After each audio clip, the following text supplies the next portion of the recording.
Welcome to another episode of the Trailblazers Experience podcast, the podcast where we have candid conversations with women sharing their incredible career journeys. Today, I'm honored to have Rosie Bailey. I describe her as a dynamic CEO, and she is co-founder of Nibble, a revolutionary AI negotiation tool that is, I think, trailblazing in the industry and going to really make some key impacts to businesses.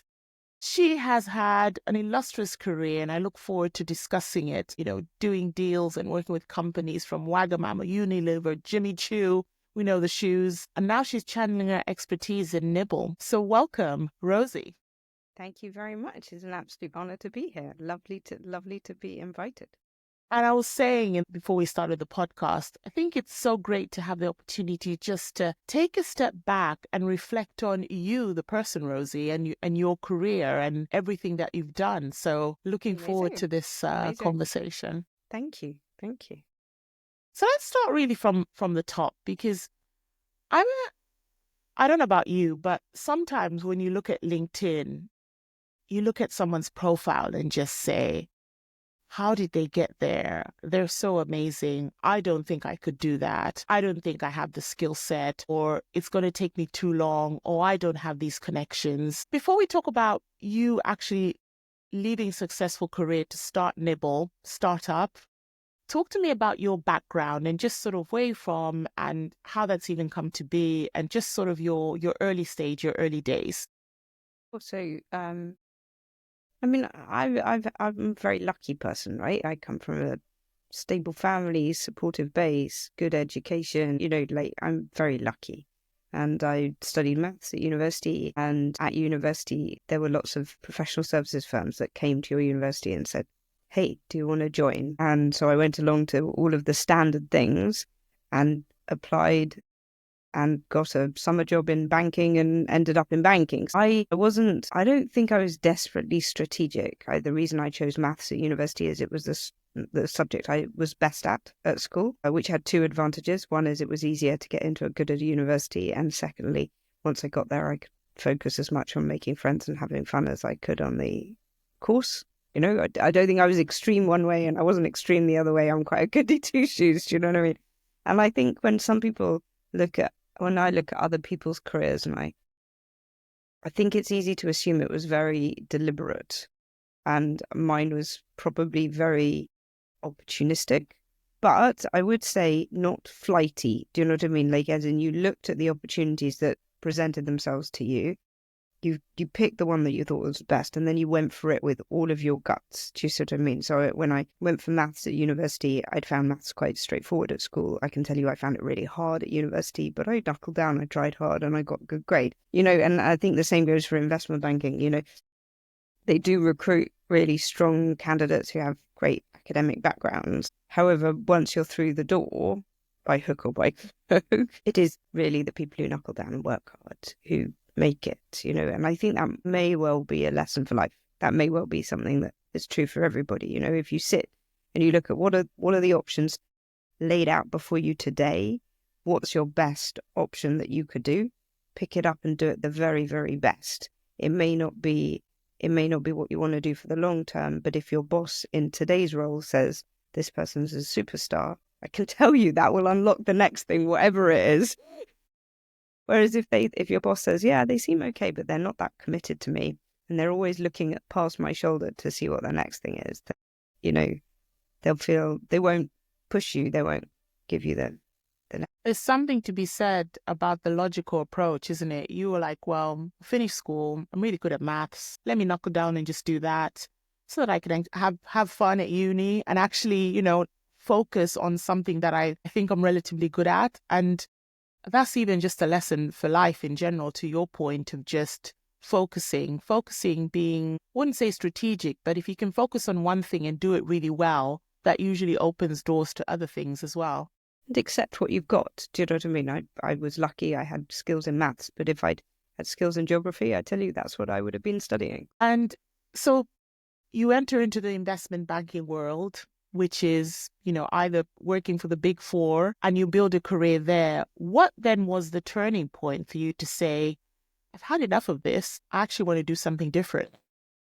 I think, honestly, when you're in there and you're making the decision, it probably feels more like push factors than pull factors. And then when you look back on it, you repaint it as more pull factors. I'm really, really glad I am where I am. But would I have left if I had been enjoying it or reaching my potential? No, of course I wouldn't. I was sitting there getting a little bit more frustrated, perhaps. I mean, not everyone in investment banking is charming. Or sometimes they're charming on the outside. It's a tough environment and they don't make any bones about that, right? And so it's a top dog environment. And if you feel like you're not being the top dog, then sometimes some of the opportunities that you want slip away from you. But then when you look at it logically, you say it is a very up or out culture, right? And then you start looking at the up opportunities, which are hard to get and seem unreachable. But at the same time, in your heart, you say, even if I could reach this, even if I had the potential to be head of the group, section leader, head of Europe, head of the bank, is that really a job I would enjoy? And then you start to be honest with yourself and say, well, kind of, actually, I've done really well to get to where I've got to. I'm a managing director, which is sort of partner level, got a team. My team really like me. But actually, I don't really want that next one. It's not available to me anyway, right? Because I'm not in that right position at the moment. Why don't I look outside and redefine success? And I think for people in very competitive environments, leaving feels like failing. Definitely. Always feels like failing. And there's usually a lot of push factors, a lot of, well, I didn't get that promotion, or my bonus wasn't what I wanted it to be. I didn't get allocated the prestigious project, and that feels like failing, especially when you've ticked every box up until that moment. But then you go out and then you redefine success and you say, it was failing if that was your only definition of success. But actually, how happy am I to be? I'm like sitting here, I'm leading a business in the AI revolution at the cutting edge of technology. I'm not a natural technologist, but I've found my way here. And would I ever have done that if I hadn't felt a little bit pushed out of a previously successful career? No. Do you know what I mean? So I think change is very, very hard to embrace. Sometimes change gets pushed upon you. It's so interesting. I was listening to Trini talking about how she actually started in the investment banking world and how it was, it's ruthless, it's cutthroat, it's really, it is a man's world in a way, but you have so many It's lessons. certainly a macho world, if I can put it that way. It's the traditional traits we associate with macho men. Exactly. Yeah. But there are a lot of transferable skills that she's taken from there to sort of help her with her business as well. That they might be one for Nibble as well, thinking about that. Yeah. Maybe give her a shout. But yeah. I digress, but yeah, defining what is failure and change. Change is good. So transitioning to tech, I mean, tell me the story about, obviously, so you left and starting Nibble, meeting your business partner. Talk to me about that transition. I went back to school. What? Literally, Crazy. yeah. And funny enough, I was walking down the street in the West End between meetings, and I bumped into an ex-colleague of mine who I'd worked with very closely, but lost touch with over the last, say, 18 months. And I said, hey, what are you doing? And he said, oh, I'm studying at London Business School. And I said, no, you'll never. And he said, well, I've got 20 minutes between meetings. We sat in a Cafe Nero. By the way, there's a Cafe Nero behind Green Park where all the hedge funds sit. And I think more deals get done in that coffee shop than anywhere else in the whole city. Anyway, we sat there in this coffee shop, this very normal coffee shop. And he told me all about this course at London Business School, which is a sort of MBA course, but for geriatric MBAs, right? So anyone over the age of 36 or something. And it's all the same sort of fundamental learnings, but it's very much focused on people who are late career. So it's leadership, strategy, change, career change, much more as a focus, much less hard skills, much more soft skills. And he'd done that for a year and then was using that to transition into a different role in a different place and a different focus. And it just sounded so exciting. And I think I was really at the end of my tether. And I never normally make these sort of impulsive decisions, but I literally looked up the course that night, made an online application, did an interview, and within a few weeks, I had a place. That's interesting. Was it like an executive MBA that you were doing? Yes. Yeah. So it's like an executive MBA. I'm not very good at all the terminology, but it's full time and it's 1 year. And you arrive and everyone's sort of full of the bluster. Yes, I was pretty much CEO, you know. And then after about a week, everyone's like, I missed the promotion, that's why I'm here. And after about a month, they're like, I'm a complete failure. And then you'd spend the next 11 months building back up to, I'm not a complete failure, I'm really pretty good, but I really needed a change. And then you have these amazing cohort of new friends who will build you up and open your eyes. You see what they were doing, which is different, and you see what they see what you were doing, which is different, and gives you more ideas. You might want to change country, you might want to change industry. You probably don't want to change everything all at the same time because that's really hard. It And sort of give you the space just to step outside of yourself, isn't it? Take a step back, learn something new, and refocus. Okay, so you're doing that for a year, obviously very costly, and you're thinking, okay, this is giving me some benefit. What happens at the end? So I met Jamie, who the punchline is we founded Nibble together, and he had this mad idea that you could negotiate with a computer, which I thought was pretty crazy. But he needed a bit of help, so I introduced him to a whole bunch of people that I thought could help. And we met somebody who said, oh my God, this is the best idea I have ever seen. I'm the CEO of the largest retailer of watches online. If you build it, I'll put it on my website. And we were like, oh, that's enough. Needless to say, he never did put it on his website. We're on 200 different websites instead. But that was enough of a push to say, well, let's make this real. And meanwhile, at the same time, a headhunter from my old life phoned me up and said, there's a job leading a team at the biggest investment bank in the city. So an inflection point, isn't it? Would you like to do it? And I said, oh, yes, of course. So I went to Canary Wharf and I took the lift up to the 25th floor and I sat down and I met these very impressive bankers. And I took the lift back down. And as the lift is floating back down to ground, I say to myself, I flunked that interview. I completely flunked the interview. I knew I didn't even need any feedback. Everyone was very polite. Oh, nice to meet you. You know, like, no.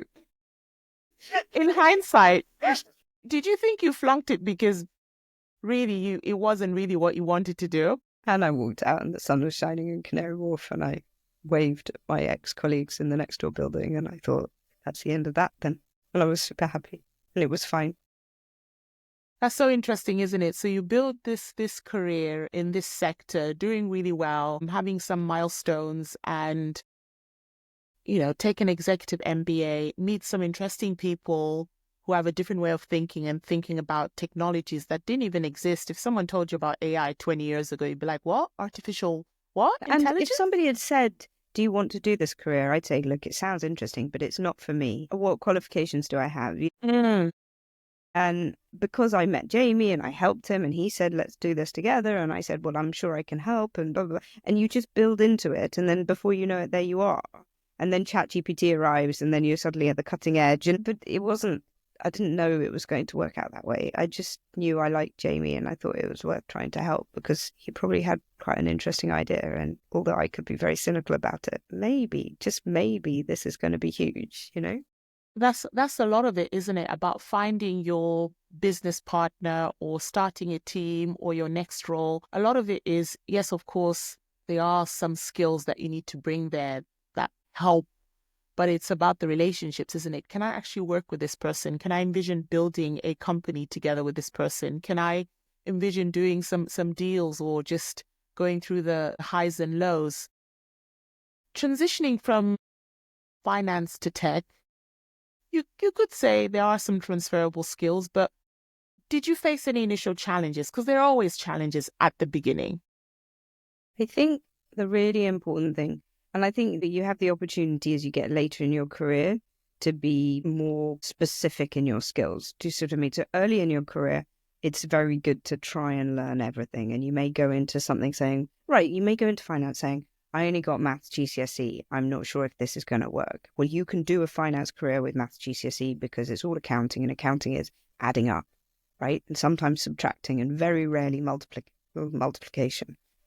And so you can do that. And so at the beginning of your career, you say, I need to learn, I need to skill up, but as your career grows, it progresses to, I need to understand what I'm really good at.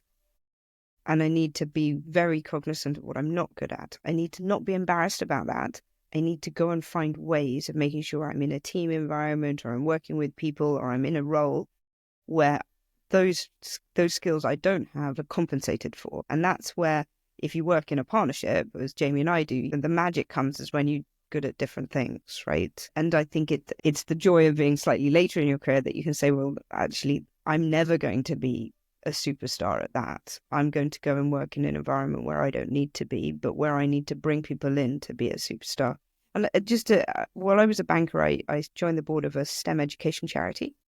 And I did it mostly for my own personal development, I'll be honest, But then I grew into being hugely passionate about the cause, which is really exciting. But one of the things I had to do was I had to chair the audit committee, because they needed somebody to chair the audit committee. Now, normally, as a non-executive director, you're not allowed to do that unless you're a qualified accountant, and I am not a qualified accountant. I know a lot about accounts and finance because of what I've done, but I don't have the piece of paper or the qualification, so I'm not as deeply expert. And I sat on this audit committee, and for the first 3 meetings, I read all the papers, and I was woefully underconfident, because I knew that I was the only person in the room without that qualification who wasn't an accountant, and I didn't have the depth of knowledge that everyone else did. But then after a couple of meetings, I realized, well, they all know that too. Do you know what I mean? And I am not here because I'm more expert. For the first time in my career, I am here to bring the expertise to the table.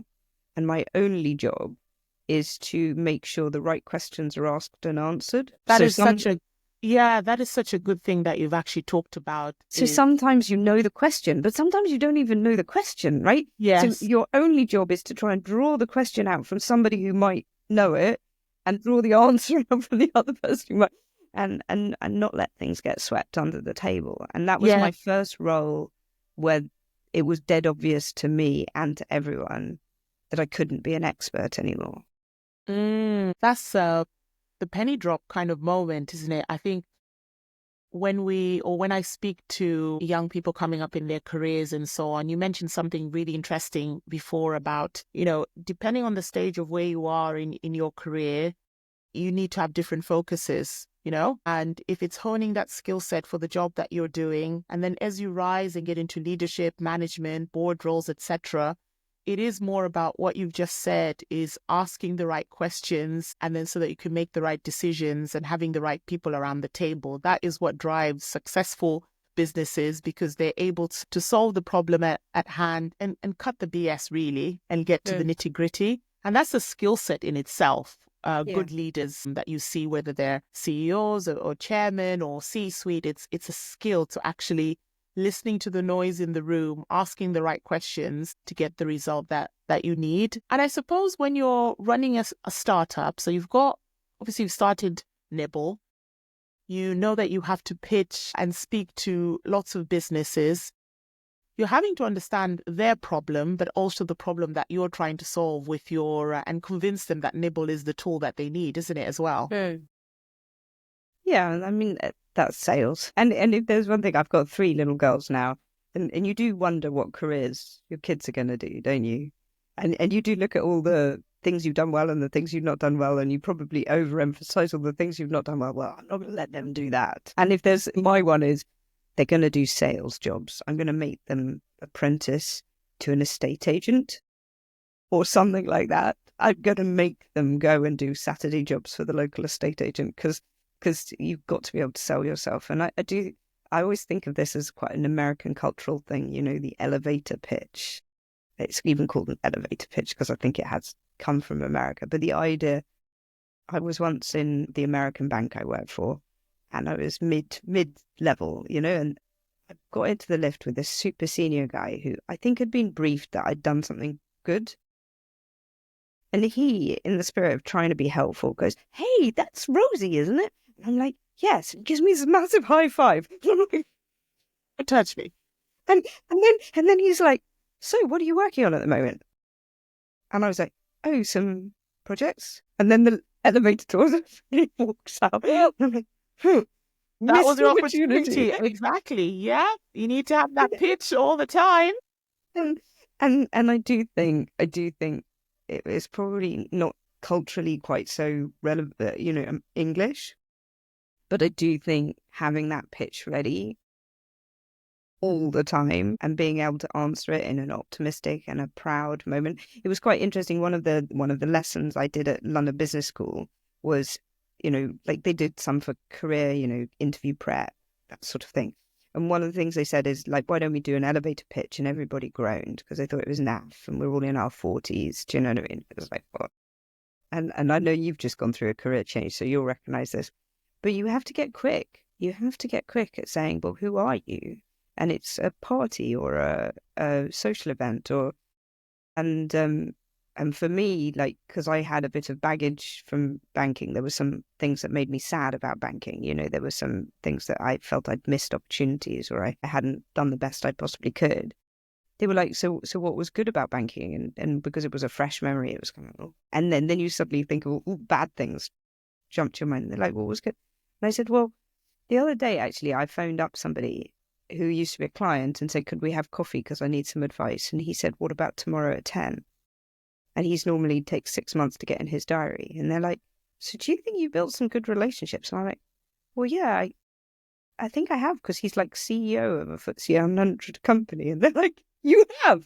And they're like, oh, that's a really good thing that, and you have to then, so I then developed this whole pitch about how banking had given me not just finance skills, but relationships for life. And those relationships were building my network, which was allowing me to go and deliver value as a non-exec to other places. And it was just, the elevator pitch, I think, is so important. I've now completely lost my train of thought. I've gone off on a tangent about elevator pitches. No, I mean, I'm circling back. I mean, the elevator pitch is so important. And you're right, it is an Americanism, if it's worth calling that, because in high school, so when I was growing up, I went to international school, which sort of was adopting the American way of teaching. And they used to have show and tell. So you do these projects, create a volcano in a volcano project, etc., in primary school. And it was show and tell. Their thing was your parents help you with it or you do it yourself, and then you need to present it in 5 minutes in front of the whole class. And that culturally, that is why Americans are very good at being on their feet, presenting. They're learning it at a very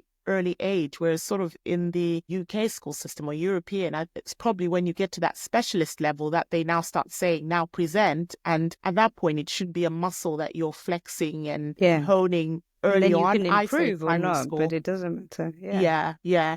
And interesting. It's key what you said about, you have built that career, and yes, you should leverage those contacts. You understand how the investment world works. You probably understand what a VC is looking for, or private equity, exactly. So it's actually a gold mine for any startup to have someone who has that background as well and understand how to talk the talk. But I suppose sometimes you need that change in career to actually realize, this is the toolkit that I have that I've brought with me. And what's transferable and why. Exactly. So Nibble's been going on for a few years, obviously. And do you think you've had to now adopt the negotiation mindset just overall? Completely. Oh my God, completely. Like I probably, if you'd asked me 5 years ago, I said, I hate negotiating. Right, I hate it. Of course, I love it now. Totally cool with it. But also we negotiate everything. Like, if any of our suppliers ever listen to this podcast, they'll know we negotiate everything because it's our brand, right? It's our brand. And actually, what we're learning and what I am learning is, I don't just talk the talk now. It does improve your relationship. So we had one situation where a client said, I can't pay you the full fees. And actually they were in the Middle East. And so I think it was culturally quite to be expected. Mm-hmm. And it was really early days. And I went back to Jamie and I said, this client, they want a discount. I just looked up their volumes, right? And we've had volume-based pricing at the time. And they're paying like $2 a month or something. Theoretically, I could give them 100% discount and it would make no difference to us. But really, why is he asking for a discount on $2? Anyway, so I sort of went back and we kind of rehearsed it. I went back and I said, We're delighted to offer discounts to our high volume clients. And you've said that you're a growth player. So when your volumes reach X, we'd be delighted to talk about, and X was like in the tens of thousands of dollars, not two. And of course, he looked at his numbers and he said, yes, we're a very ambitious company. That's really fantastic. And we'll call you back when we get to that level. And actually a level set, do you know what I mean? Because he told me a bit about their growth ambitions and he explained that we were only being used on a very small subset of the possibilities in his organization. And I learned, I learned all about his business that way. And he learned that we had the ambition to serve enterprise clients, and that this was just a sort of get to know you relationship building. And actually, if I'd just gone either no by email or yes by email, who cares? Don't bother paying us for the next 6 months, because I was staring down the barrel of a $12 loss, I wouldn't have learned any of those things. And so it is really, really important to have a conversation. It is really important to learn where each other is coming from. And it can be done in a really friendly way. Doesn't have to be like an FBI hostage negotiator, naming no names, but it doesn't have to be. Yeah, and it's an important skill set that I think especially women should learn. And that was also one of the things that I wanted to ask you in particular, as we look to empower women. We've got International Women's Day coming up in a few months, and we want to make sure that as many women have a seat at the table as possible. And I was listening to Emma Greed, who is co-founder of Skims, Good American, etc. And she talked about how when men network and get together, it's to get shit done.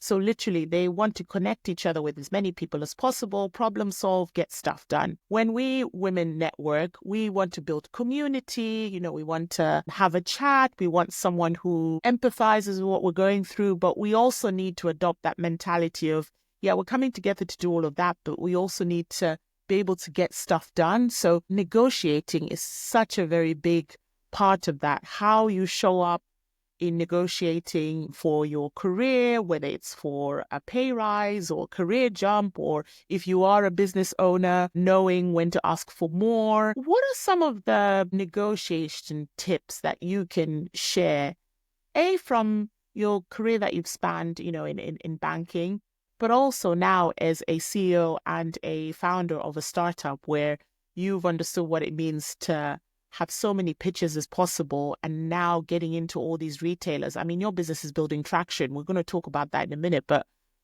what are some of the tips, if you were to share top negotiation tips for people to take into 2025? What would they be, especially women? There's only two. And Love that. If you've nailed these two, then you can go to second base, right? But most people don't nail the first two to their own satisfaction. So the two are be prepared, and which is a bit like your elevator pitch. And then the second is go first. So there's only two. Mm-hmm. And if you do those two, then mostly you'll be fine. And there's more stuff you can do, but really, honestly, it's all in there. So in the be prepared, let's say it's a salary negotiation. It's actually saying, well, what do I like, want, need? So I would like a salary of 80,000 minimum. My stretch target is 90. But it's actually telling yourself that, and it's probably writing it down. And then it's saying, I would like, I don't know, hybrid working 3 days a week. Fine, write it down. If you had to swap hybrid working for some salary, how much salary would you swap for it? Because otherwise you can get bamboozled, because somebody could say, oh, you want hybrid working 3 days? Well, we're willing to offer it for 5 days, but only 70,000 on pay. So sort of playing out the negotiation in your head, saying, actually, I've asked for this, but what if they say this? What is my response? So you just put a value by everything so that you can't be bamboozled. So that if somebody gives you a counteroffer, you can actually literally almost like maths, write it down and just say, okay, well, she's given me this. So I guess that's 10 more here and 5 more here, but 6 less there. Do you see what I mean? So that you don't end up agreeing something and then you get back and in the cold light of day, you add it all up and you realize that you've given ground that you didn't realize. Why go first? And always go first, because then the conversation the next step in the conversation is about dragging you towards they want to agree, not you dragging them towards where you want to agree. So you will always be in a more powerful position. The way to think about this, I did I'll be honest, this was an exercise at London Business School, right?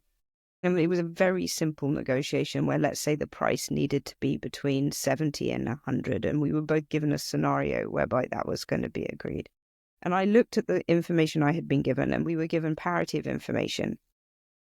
And so I sort of thought through what they would think. And I thought, gosh, they'll basically say a fair price is somewhere between 80 and 85. So I guess I'll ask for 87, was in my head. So then the whole conversation now is between 70 and 87. And all they're going to do is argue extremely hard somewhere in that range.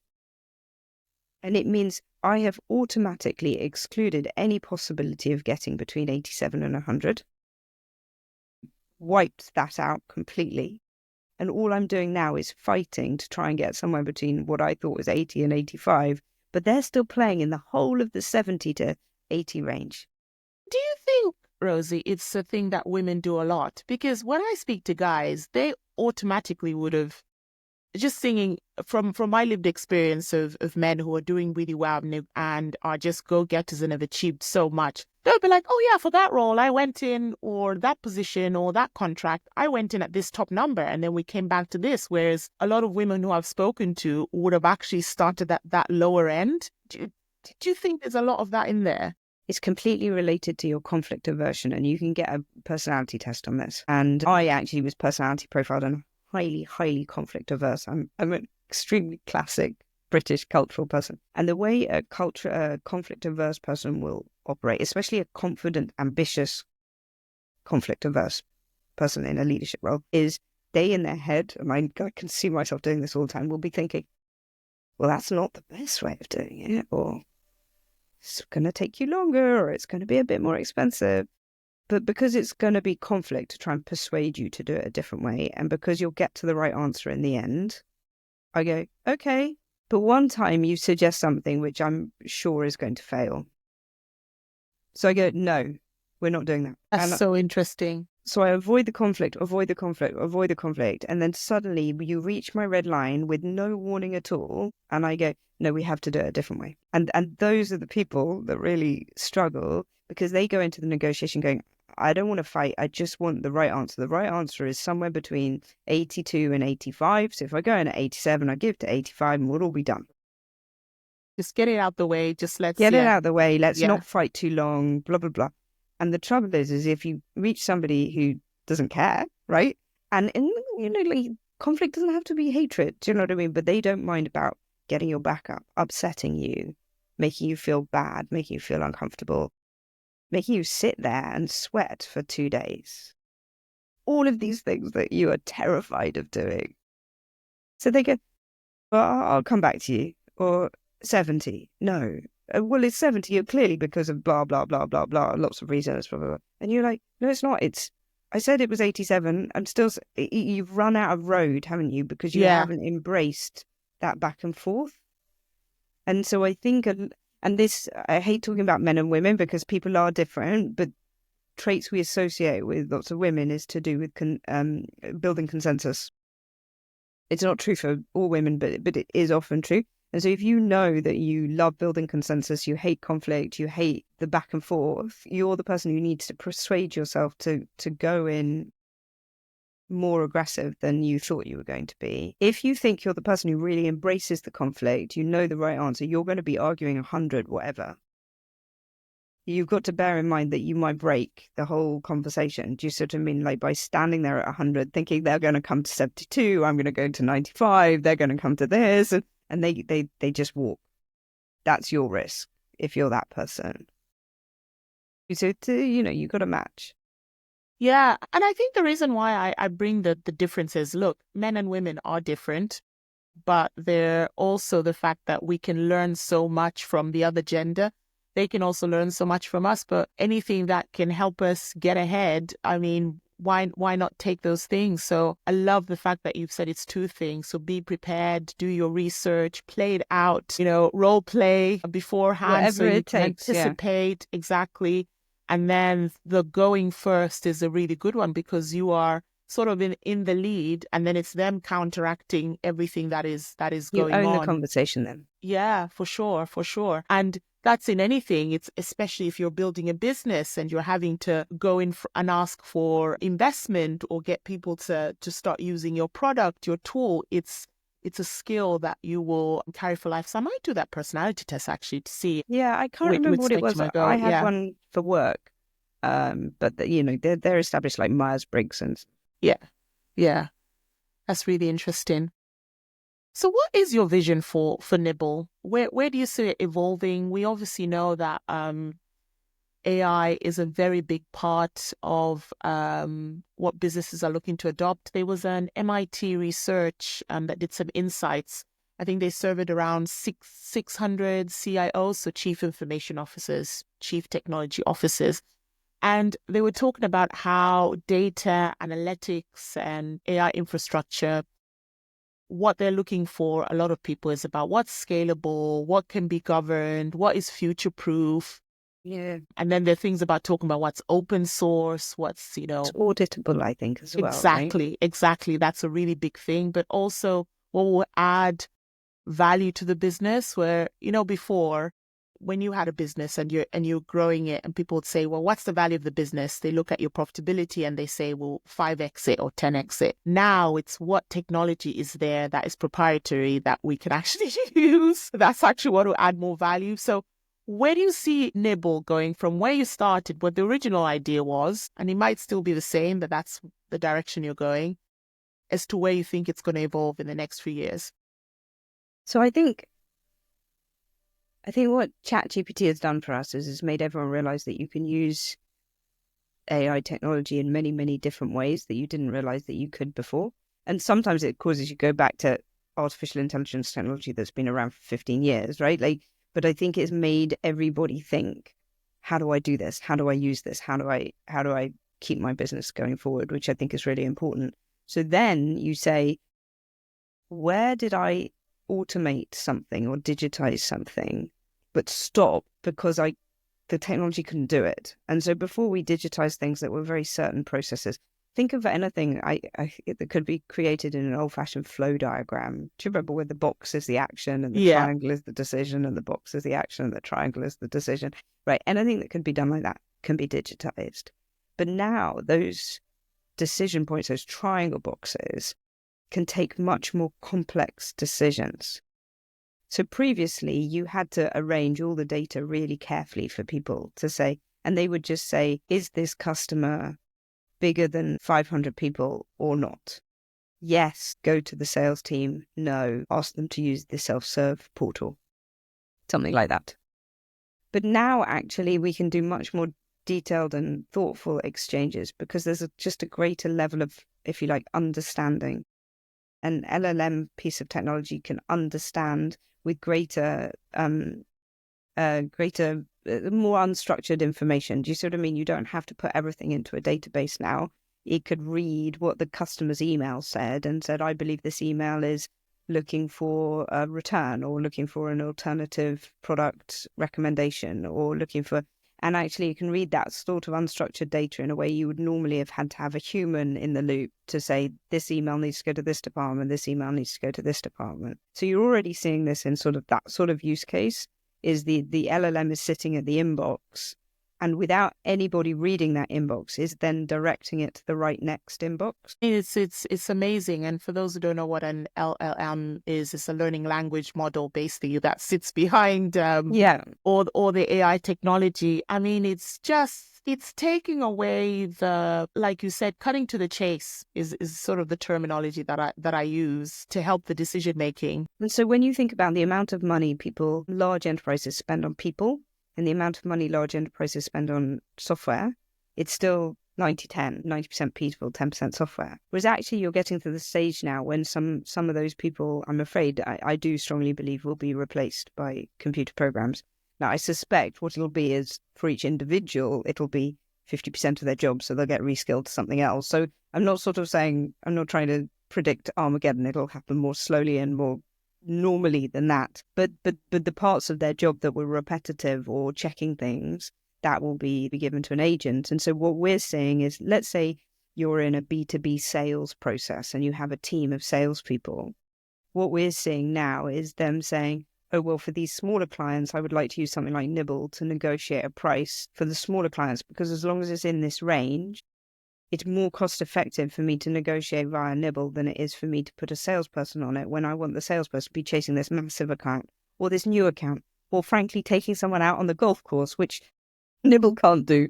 And I don't believe there's an AI agent that could do that yet, because there are things that salesperson is really good at and only a human can do. And actually there's things they can't. And we've all thought about putting your expenses in or booking your travel, but now you can think about negotiating a price or negotiating a basic contract. I was talking to one person in procurement, and they said that their business needed to procure agricultural products that have a traded price, because if the harvest is bad, the price goes up, and if the harvest is good, the price goes down. And so it was the job of senior management to make sure that they always had a steady supply of, for a risk management perspective, this is a strategic imperative that they're always able to get milk. But there's also a risk of financial cost as well, because if you always just buy the same amount of milk every quarter, then you risk going with the flow. So if you see the price drop, there is a scenario whereby you go to your existing supplier on existing terms and just look to upsize your order by 20%. But you don't want to upsize your order by 20% and just take the market price, because you may as well just keep your normal ordering pattern. But if you could upsize your order and get a small discount, why not? And so she was saying that, why wouldn't you use Nibble for that kind of thing, where you send somebody an email and say, I've noticed the market price is good. If we can agree something in the next couple of hours, I can probably upsize my order. And if we can't, don't worry, we'll keep to the same pattern as we always do. Because she said that's the kind of thing that she didn't have a big enough team to ask someone to go and do that for 2 hours. And so she didn't have the resources to do it. So it was like always a pipe dream, a nice idea, but not something that happened.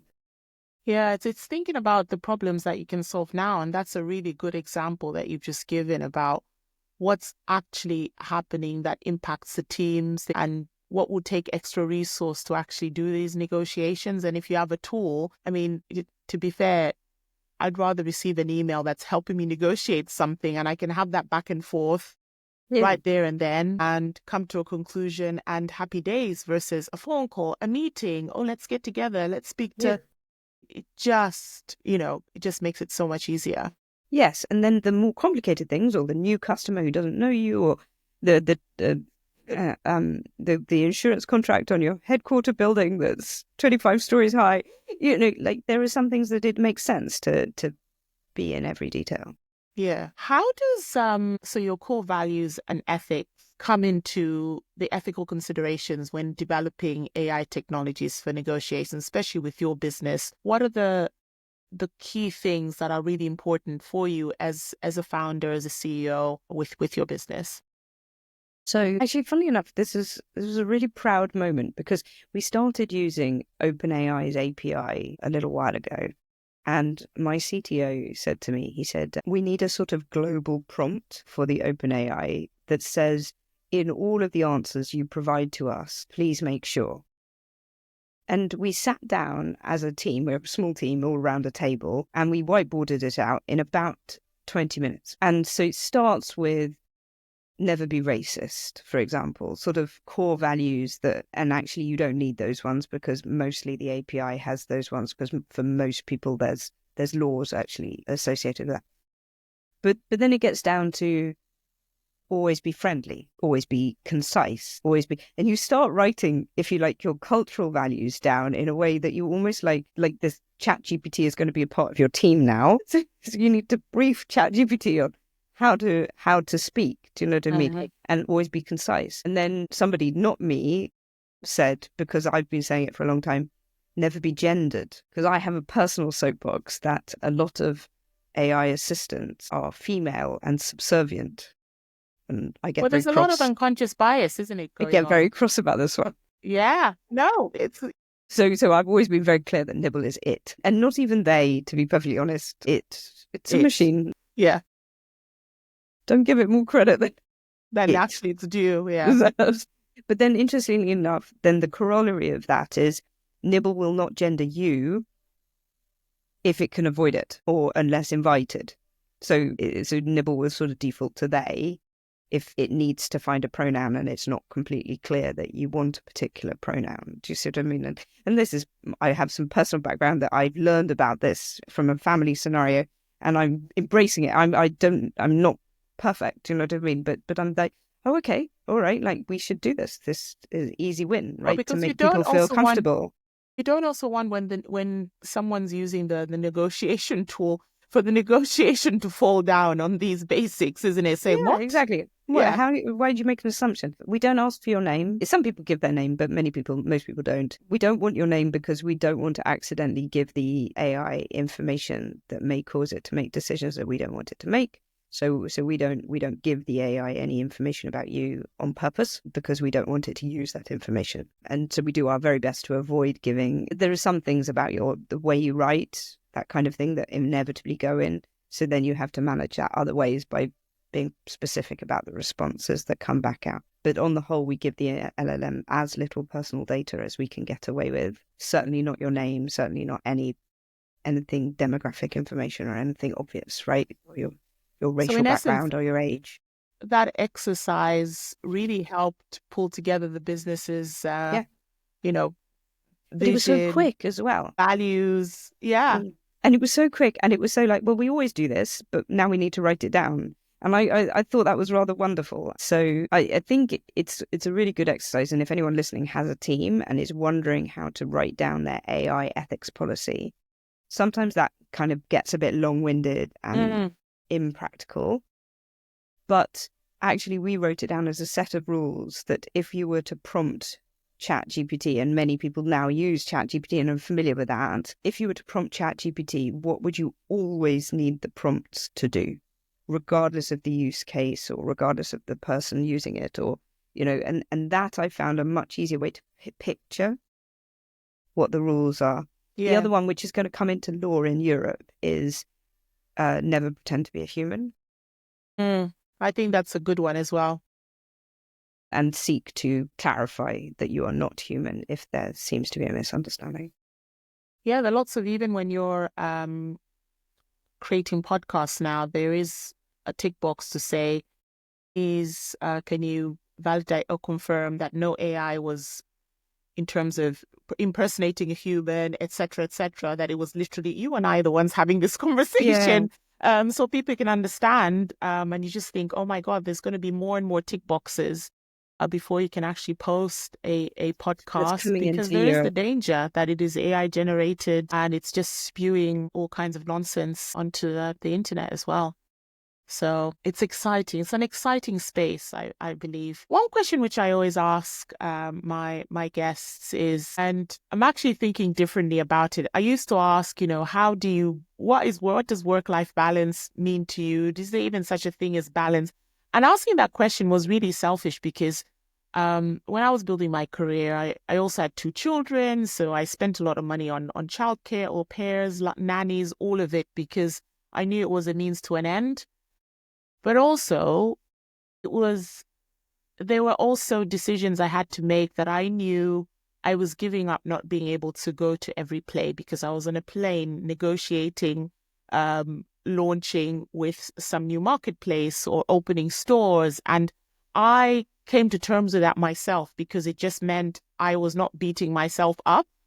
But also I know I will probably miss one meeting or one conference because I've decided I want to go to the play that my kid actually has a role in. So, but it was the non-negotiables for me that I made. And also I made sure that no one could put me down at the school gate, because I just arrived on a flight from a business deal that I did. That question came about why I'm asking all the women about work-life balances.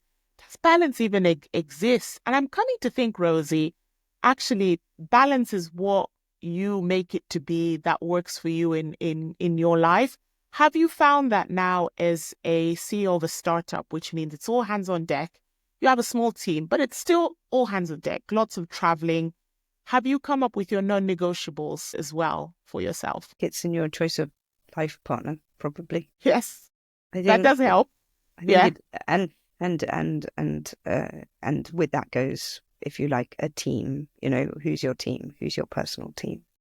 And I think this is the most important thing. And the people I know, the friends I have who complain that they haven't hit it right, they haven't built the right team. And it often starts with your life partner. And I know not everybody is in a 2-parent relationship or a 2.4 children. So it's not true for everybody, but you need a support team and you need to know exactly who they are. And you need to not be always picking up the pieces that you don't want to pick up for. If you hate doing the cleaning, you need to work a way of not doing the cleaning. And you either need to find the budget for a cleaner or you need to tell the other people that you live in your house that chores are allocated as follows, and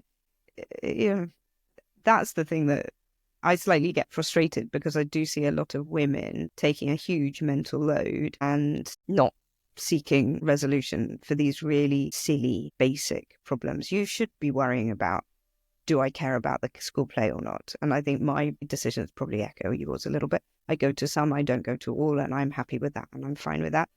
Those are the really important things that you need to work out for yourself. But the unimportant things is who did the dishes and takes the bins out. It's really not important. It has to get done. It's very mundane. Yeah. But it's so mundane. And actually, to be fair, coming from a very non-conflict person, I'm not in I don't talk very much. I'm not a big, let's talk this through. But I can tell you, those are the only things we've talked about in our family. Those are the only things that I've actually really bothered to kind of go, I don't like the way that just because I work from home, you come home and I've made dinner. And then he goes, I don't expect you to make dinner. And I'm like, good point. So why don't you just not make dinner, and when I get home late, we'll work it out. We'll either make dinner or get takeaway. I think that's it, isn't it? And he's like, I do not expect you to be wifey at home just because you're working from home. And I'm like, good point. I'm not. Like, the next 3 days, there's no dinner. And then you open the fridge and it's empty. And I'm like, yeah, I'm living the dream. And then we sort it out. Do you know what I mean? It's being unapologetic about the choices that you're making and the life that you want to live, letting go of the things that don't matter and just making it work. So it's that support system, whether it's in your home, if you have that, or external factors, or if you have to pay to have some sort of support system, and also that team, is.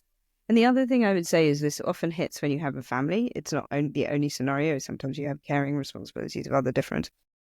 And the other thing to bear in mind is your career will outlive whatever responsibilities is causing the crunch, be it primary school age kids or elderly parents or whatever it happens to be, or a health issue or whatever. You need to get through that period, which may be, for many people, like my guess is about 10 years. So it's not short, but your career will outlive it. And so what you don't want to do is kiss goodbye to all of the things that you love about being yourself, whether it's exercise or having a great job, or you've got to somehow cling on to enough of it that you can expand at the other end. Yeah. And for many people, they say, oh, well, I'm giving up my job because if I get childcare, it doesn't balance out. Do you know what I mean? Like, my childcare costs are the same as my income. And you're like, yes, but it keeps you current and it keeps you in the workforce. It keeps you in the loop, yeah. So don't look at it as a loop. Yeah. So it may feel really weird to, frankly, not take home any net pay for that period, but actually it keeps your head in the game. It keeps you in the game. It keeps you growing. You've got to take a longer term view on some of these things, which is hard when it's 10 years. It's really hard.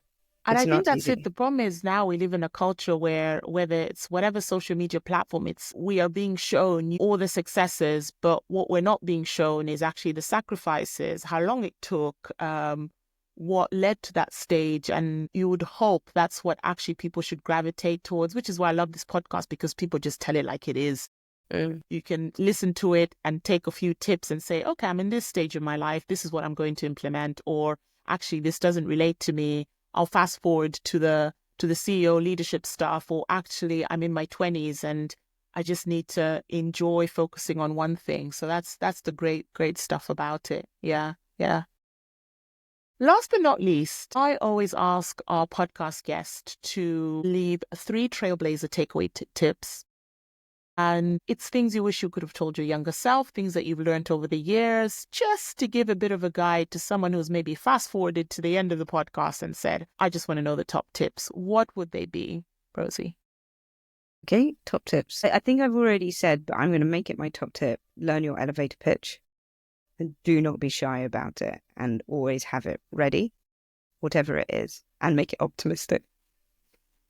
So elevator pitch, top tip number one. And alongside that is like, don't be afraid to do sales. Don't be afraid to do sales. Sales for yourself, sales for your business, sales for your ambitions.